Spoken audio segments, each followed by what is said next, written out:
modeliniz kimdir? Rol modeli arkamda resmini görüyorsunuz.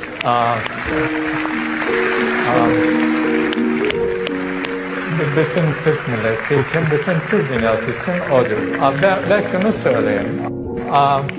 Atatürk'ü biz büyük komutan, devlet adamı olarak tabii severiz, takdir ederiz. Fakat ben tekrar Atatürk hakkında okuduğum kitapları incelediğimde kaç ediyorum?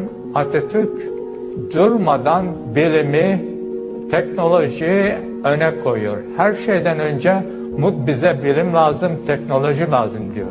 Yoksa vatan Sakarya fiyatıyla memleket ilerlemez.